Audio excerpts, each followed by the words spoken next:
You are excited, not anxious. Problems are good to have two pitfalls to watch out for when progressing through levels of your game. 1. That problems are bad. 2. That you are anxious when in fact you are excited. Mindset shift about problems. Some are good to have. Problems are going to happen. I want to give you an example of how the shows that have you ever been working on a project, say you're cleaning your house, and the more you get done, the more you realize you have to do. You decide for us that you're going to organize a cupboard. But when you start organizing it cupboard, you see that there's something else that must be organized inside of that cupboard. And you made it the first thing that you were just countering more problems. This is a fallacy. Your to-do list did not get longer.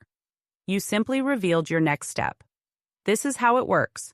Every time you take a step forward, the next door opens when you cross off your list and close the door. The next one opens. Your list is not getting longer. You can simply see your next steps. Problems are good to have. These so-called problems are actually your roadmap to your next steps to getting ahead. Congratulations, you've passed the level. Not all problems are bad. And if you are not careful with sorting our overwhelm in life, you can start seeing our blessings as problems. It's normal to have pressure in life, and let's make sure you don't allow our blessings to start ending up on the pressure list. Training your mind to differentiate between problems that are actually problems and things that come up that create your pressure because you're overwhelmed, not because they are actually problems, is important. You live in a busy world now, and this can begin to happen. I once heard Grant Cardone teach this lesson, and it has stuck with me ever since. Grant Cardone is one of my favorite people to listen to for sales. He is over the top, and at first will come across as very money-driven. But if you give the guy a chance, you'll see. Everything he does is ultimately to create freedom for his family. Grant preaches about good problems.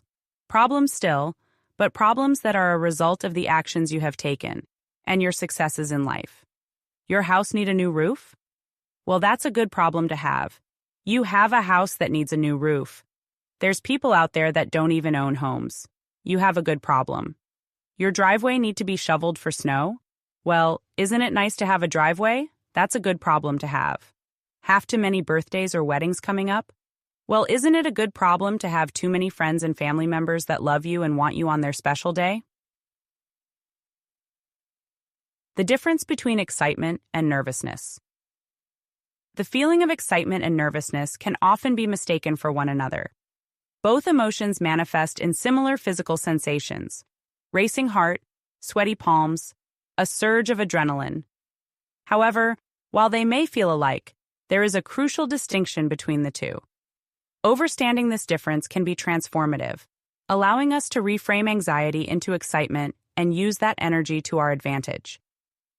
Excitement versus nervousness. The difference. Excitement is often associated with a feeling of energy and anticipation, typically related to something positive that's about to happen.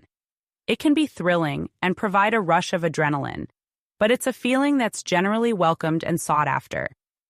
Think of those moments in life where you felt a burst of joy, like just before graduating, getting married, or starting a new adventure. The butterflies in your stomach flutter, your heart races, and you might even feel a bit on edge. But deep down, there's a sense of eagerness and enthusiasm driving these sensations.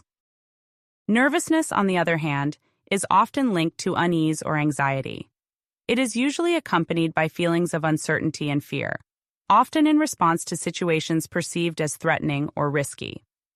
Nervousness can be a natural response to a new or challenging situation, but it is not typically a feeling that people seek out or enjoy. The key to distinguishing between excitement and nervousness lies in the underlying emotion and context. Physically, they can feel almost identical. Your heart pounds, your breath quickens, and your stomach flutters. But what we often fail to realize is that these physical sensations do not inherently mean anxiety or fear. Instead, they can be a sign of positive anticipation, of something wonderful about to unfold. Many of us are so accustomed to experiencing anxiety in our daily lives that you often misinterpret these feelings when they occur in positive situations. Because our reference point is more frequently anxiety, you may automatically assume that any similar feeling is anxiety, even when it is actually excitement. Our brains have been trained to recognize these physical signals as warning signs, and we seldom consider that they could indicate something good is about to happen. The butterfly analogy. Redefining the feeling. Let's use the analogy of the butterfly feeling, a sensation many of us experience during significant moments in life. Think about those big life events: graduating, getting married, starting a new job, or embarking on a new journey.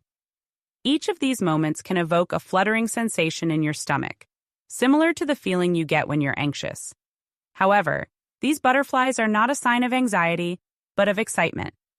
It's the thrill of stepping into something new, the anticipation of what's to come, and the rush of stepping outside your comfort zone. It's a signal from your body that something important and meaningful is happening. But because we often associate this feeling with negative experiences, you can easily mistake these butterflies for anxiety. Consider how differently you might approach these situations if you consciously reframed this feeling. Instead of saying, "I feel nervous about this," you could say, "I feel excited about this opportunity." Both emotions come with similar physical sensations, but the emotional context changes everything. Why do we confuse excitement with anxiety? We often confuse excitement with anxiety because anxiety has become a more common reference point in our lives. For many, anxiety is a familiar feeling. It's something we've experienced countless times. Our minds are conditioned to interpret the fluttering stomach, the racing heart, and the sweaty palms as anxiety, simply because that's what you have known most frequently. Imagine someone who has been anxious about social situations for most of their life. Even if they feel excited about meeting new people or attending an event, their brain might automatically label the feeling as anxiety. This is not because the situation is actually threatening, but because their brain is using the most familiar reference point. They are accustomed to associating those physical sensations with fear or stress, so they default to that interpretation. Transforming anxiety into excitement. A mindset shift. But here's the empowering truth. You can retrain our minds to interpret these feelings differently. Just like in the example of giving a major presentation, you can learn to differentiate between excitement and nervousness by focusing on the positive aspects of the situation and the potential outcomes. When I was about to deliver a major presentation, my heart was racing, my palms were sweating, and my mind was swirling with thoughts. Initially, I thought I was nervous. But upon closer reflection, I realized it was actually excitement, the anticipation of sharing my ideas and the potential impact they could have. Recognizing this allowed me to channel my energy positively, turning what could have been anxiety into enthusiasm and motivation.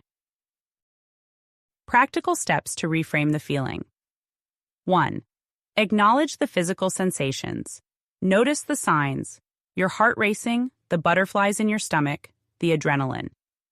Instead of jumping to the conclusion that it is anxiety, take a moment to consider the possibility that it could be excitement. 2. Identify the underlying emotion. Ask yourself, is this feeling rooted in fear or anticipation? Consider the context of the situation. Is it something that you are looking forward to, something you care deeply about, or an opportunity for growth? If so, it is likely excitement. 3. Reframe your thoughts.